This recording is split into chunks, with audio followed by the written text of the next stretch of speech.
എന്നെ കേൾക്കുന്ന എൻ്റെ പ്രിയ സുഹൃത്തെ, യേശുക്രിസ്തുവിൻ്റെ നാമത്തിലുള്ള സ്നേഹ വന്ദനത്തെ അറിയിക്കട്ടെ. ഇത് ക്രിസ്മസിൻ്റെ ഒരു വലിയ ഉത്സവത്തിൻ്റെ കാലമായിട്ട് ലോകമെങ്ങും ആഘോഷിക്കുമ്പോൾ ഒരു നിമിഷം തിരുവചനത്തിന് മുമ്പിൽ നിങ്ങളെ ഞാൻ ക്ഷണിക്കുകയാണ്. യേശുക്രിസ്തു ബേത്ലഹേമിൽ ജനിച്ചപ്പോൾ ആട്ടിടയന്മാർക്ക് മാലാഖമാർ പ്രത്യക്ഷനായി എന്ന് തിരുവചനം നമ്മളെ പഠിപ്പിക്കുന്നു.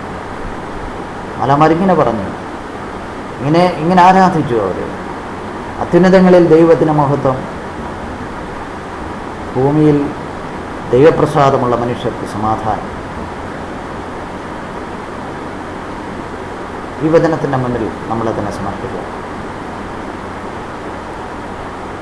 അത്യുന്നതങ്ങളിൽ ദൈവത്തിന് മഹത്വം, ദൈവത്തിന് മഹത്വപ്പെടുത്തുക.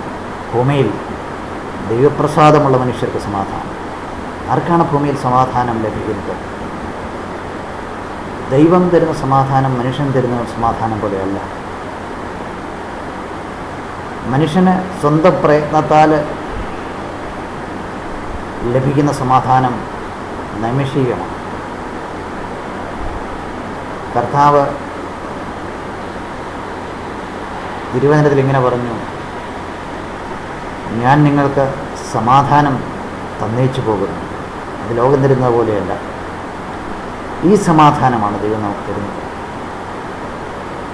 എപ്പോഴാണ് നമുക്ക് ദൈവിക സമാധാനം നമ്മൾ നിറയുന്നത്? നമ്മൾ ദൈവപ്രസാദമുള്ളവരായി മാറുമ്പോൾ. എങ്ങനെ നമ്മൾ ദൈവപ്രസാദമുള്ളവരായി തീരാം? ക്രിസ്മസ് കാലത്ത് ആഘോഷിക്കുക നമ്മൾ അത് ചിന്തിക്കേണ്ട കാര്യമാണ്. നമ്മുടെ ചിന്തകൾ ദൈവപ്രസാദമുള്ളതായിരിക്കണം.